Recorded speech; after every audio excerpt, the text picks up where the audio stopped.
Hello everyone, my name is Dr. Puneet Gupta, PT, speaking from SCM Physiotherapy and Sports Injuries Rehabilitation Center, Jammu. आज की इस video में हम बात करेंगे कैसी कंडीशन के बारे में जो आजकल बहुत ज़्यादा कॉमनली देखी जा रही है। इसका नाम है कैसी न्यूरोलॉजिकल कंडीशन, इसका नाम है पार्किंसन जो आजकल बहुत ज़्यादा लोगों में देखी जा रही है।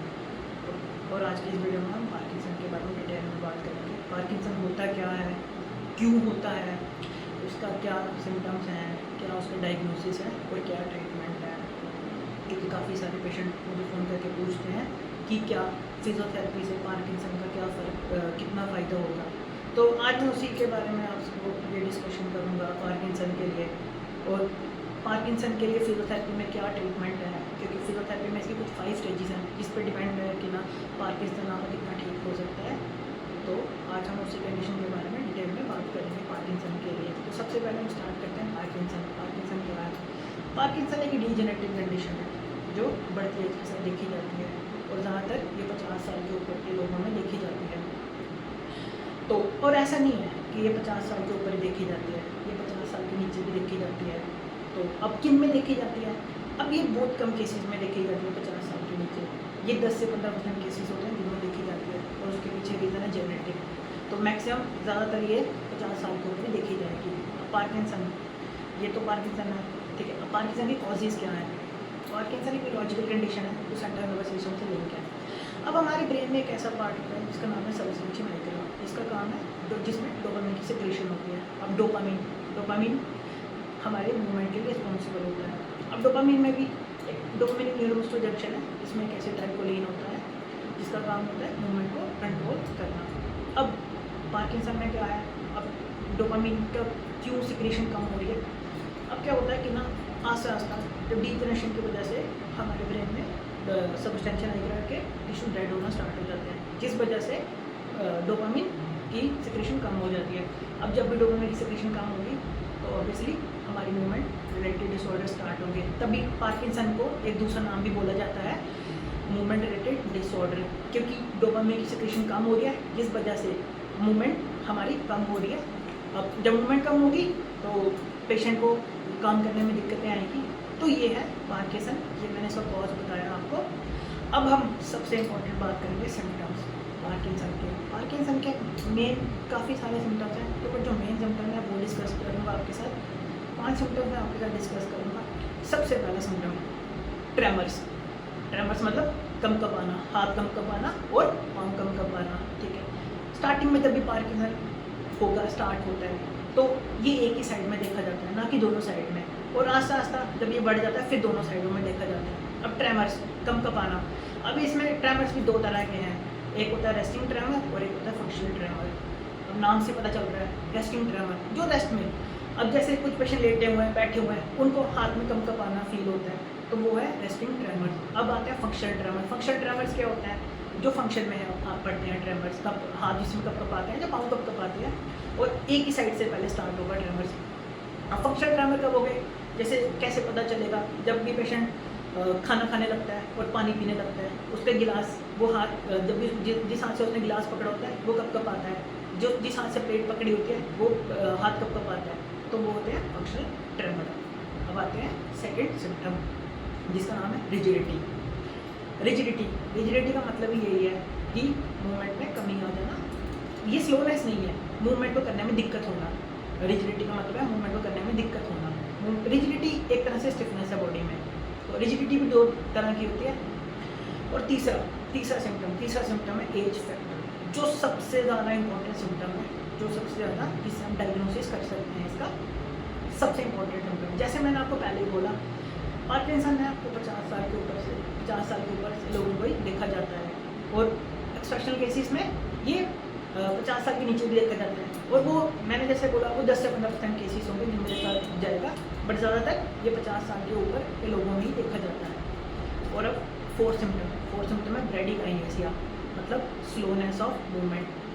अब जब भी पार्किंसन स्टार्ट होता है तो उनमें मूवमेंट स्लो हो जाती है। जैसे कि पेशेंट जब भी उठता है, बेड से उठता है ना, चेयर से खड़े होता है, तो उसमें स्लो मूवमेंट होती है, तो उसको बोलते हैं हम ब्रेडिकाइनेसिया, मतलब स्लोनेस ऑफ मूवमेंट। और अब हम बात करेंगे 5th सिम्टम की। ये काफ़ी इंपॉर्टेंट सिम्टम है। Posture instability. अब इस पोस्चर इंस्टेबिलिटी से काफ़ी चीज़ें ज़्यादा लिंक है हमारी, लाइक जैसे पोस्चर इंस्टेबिलिटी में जब भी पार्किंसन स्टार्ट होगा पोस्चर चेंजेस आएंगी पेशेंट में। पोस्चर चेंजेस आने की वजह से एक जब काफ़ी ज़्यादा चेंज आते हैं तो पेशेंट एक टाइम पे गिरना स्टार्ट हो जाता है, फॉल गिरना स्टार्ट हो जाएगा। अब पोस्चर चेंजेस कैसे कौन कौन सी आती हैं? स्टार्टिंग में जब भी पार्किंसन स्टार्ट होगा तो पेशेंट की गर्दन झुकना स्टार्ट हो जाएगी ऐसे करके, और कमर भी झुकना स्टार्ट हो जाएगी। जब कमर झुकना स्टार्ट हो जाएगी शोल्डर पास आ जाएंगे, कोनी में काफ़ी ज़्यादा दर्द रहेगा, और घुटने हमारे फोल्ड होना स्टार्ट हो जाएंगे, बेंड होना स्टार्ट हो जाएंगे। जब हमारे घुटने बेंड होना स्टार्ट हो जाएंगे तो एक तरह का फ्लेक्शन पोस्चर बन जाएगा। जब घुटने बेंड होना स्टार्ट हो जाएंगे तो पेशेंट हील वॉक पे चलने की जगह टो वॉक करेगा, क्योंकि घुटने बेंड हो रहे हैं। जब टो वॉक स्टार्ट होगी तो उससे क्या होगा, पेशेंट के फास्ट स्टेप्स होंगे, वो तेज़ चलने की कोशिश करेगा और उसमें वहाँ पे वो गिरना स्टार्ट हो जाएगा, उससे फॉल के चांसेस बढ़ जाते हैं। और जब टो वॉक स्टार्ट होगी तो वहाँ से हमारी मूवमेंट कम होना स्टार्ट हो जाएगी। जब मूवमेंट कम स्टार्ट होगी तो वहाँ से पेशेंट पे एक फ्रीजी गेट बन जाएगा, जिसको हमने बहुत बार सुना है, पेशेंट चलता चलता रुक जाता है तो उसको बोलते हैं फ्रीजिंग गेट। तो और भी सारा काफ़ी सिम्टम्स हैं पार्किंसन में। नेक पेन देखी जाती है, शोल्डर पेन देखी जाती है, नी पेन देखी जाती है, तो काफ़ी ज़्यादा सिम्टम्स हैं। बट ये मेन जो है मैंने सिम्टम्स आपके साथ डिस्कस किए, ये 5 सिम्टम्स हैं जो मैंने आपके साथ डिस्कस किए। अब आते हैं डायग्नोसिस। मैंने आपसे कॉज डिस्कस कर दिए, सिम्टम डिस्कस कर दिए, अब हम नेक्स्ट डिस्कस करेंगे डायग्नोसिस पे। अब पार्किंसन का कोई डायग्नोसिस नहीं है और ना इसका कोई लैब टेस्ट है, ना ही कोई रेडियोलॉजिकल टेस्ट है। हाँ, डिफरेंशियल डायग्नोसिस को रूल आउट करने के लिए हम एमआरआई वगैरह की हेल्प लेते हैं, बट इसको पार्किंसन को डायग्नोस करने का कोई मेथड नहीं है जिससे हम पार्किंसन को डायग्नोस कर पाए। बट पार्किंसन को डायग्नोस करने का एक है सिम्टम्स, जिस वजह से हम इजीली रूल आउट कर सकते हैं कि इस पेशेंट को पार्किंसन है कि नहीं। तो ये है पार्किंसन का। फ्रेंड्स, अब हम बात करेंगे पार्किंसन में फंक्शनल स्टेजेस से, जिनसे ये बहुत ज़्यादा कॉमनली वर्ल्ड वाइड यूज़ होती है फंक्शनल स्टेजेस, जिससे हमारा ट्रीटमेंट डिसाइड होता है। अब पार्किंसन में 5 स्टेजेस होती हैं, stage 1, stage 2, stage 3, stage 4, stage 5। अब स्टेज 1 जो स्टेज 2 है ये माइल्ड स्टेज होती है, वो स्टेज 3 है वो मॉडरेट होती है, वो स्टेज 4 वो स्टेज 5 सीवियर स्टेज होती है। इन स्टेजेस से हमारा ट्रीटमेंट डिसाइड होता है कि जैसे मैंने आपको बोला पार्किंसन ये डिजेनरेटिव कंडीशन है, इसकी हम प्रोग्रेशन रोक सकते हैं बट ये क्योरेबल नहीं है, तो हमारा काम है प्रोग्रेशन रोकना। तो इन स्टेजेस से हम ट्रीटमेंट आपका डिसाइड कर सकते हैं क्या होगा। तो अभी मैं ये स्टेजेस आपसे डिस्कस करने लगा। स्टेज 1, जैसे मैंने आपको बोला स्टेज 1 वो माइल्ड स्टेज है, स्टेज 2 भी माइल्ड है। अब स्टेज 1 स्टेज 2 में क्या होता है? स्टेज 1 में सबसे मैंने जैसे पहले भी आपको बोला कि पार्किंसन एक साइड से स्टार्ट होता है, तो स्टेज 1 में क्या होगा, ट्रेमर्स बढ़ेंगे आपको, वो भी एक साइड से। तो ये स्टेज 1 होती है, इसमें फंक्शनल मूवमेंट सारी होती है, पेशेंट अपना सारा काम कर सकता है, बट एक साइड में ट्रेमर्स बढ़ना स्टार्ट हो जाते हैं। अब स्टेज 2 ये भी माइल्ड स्टेज है। अब इसमें क्या होता है कि ना है ये माइल्ड है, बट अब पार्किंसन दोनों साइड्स में आना स्टार्ट हो जाता है, अब दोनों हाथों में ट्रेमर्स पड़ना स्टार्ट हो जाते हैं।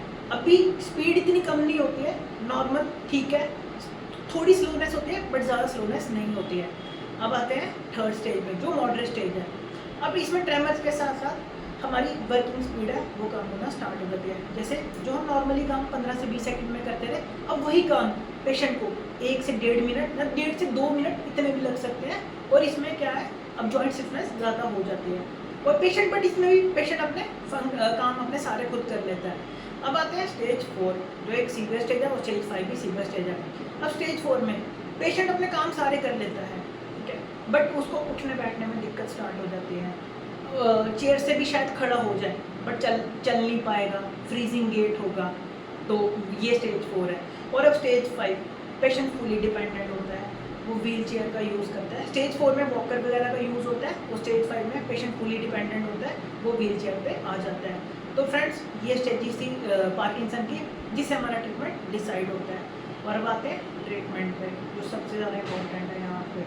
ट्रीटमेंट में सबसे पहला ड्रग थेरेपी, जो आपके फिजिशियन है वो आपको रिकमेंड करेंगे।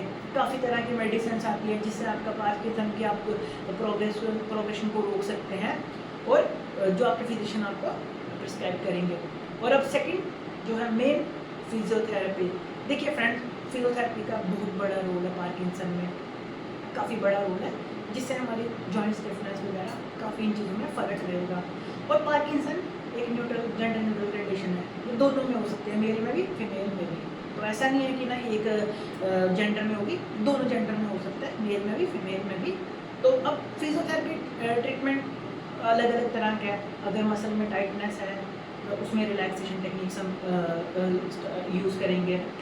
अगर चलने में दिक्कत है तो गेट ट्रेनिंग फिजियोथेरेपिस्ट आपका करेगा, आपके साथ गेट ट्रेनिंग आपको सिखाएगा। और अगर जॉइंट में स्टिफनेस है तो मोबिलाइजेशन प्रोग्राम्स होंगे।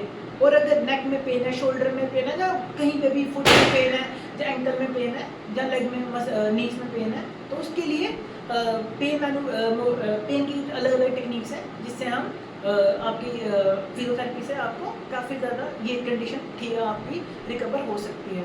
तो अब आज की इस वीडियो में मैंने आपको पार्किंसन के लिए हर एक चीज़ डिस्कस की है आपके साथ। नेक्स्ट वीडियो में हम इसके ट्रीटमेंट पे आएंगे। स्टार्ट हम करेंगे गेट ट्रेनिंग से, उसके बाद नेक के अपर बैक की एक्सरसाइज करेंगे, फिर लोअर बैक की एक्सरसाइज करेंगे, फिर लेग्स की एक्सरसाइज करेंगे। और वैसे मैं अलग अलग वीडियो में आपके साथ हर एक चीज़ें डिस्कस करूँगा जिससे आप पार्किंसन को घर बैठे ठीक कर सकते हैं और आपको काफ़ी इस कंडीशन में राहत मिल सकती है। तो फ्रेंड्स, आई होप आपको मेरा समझ आया होगा। मैंने जो आपके साथ डिस्कस किया है पार्किंसन की डिटेल आपके साथ, तो आपको आई होप समझ आई होगी।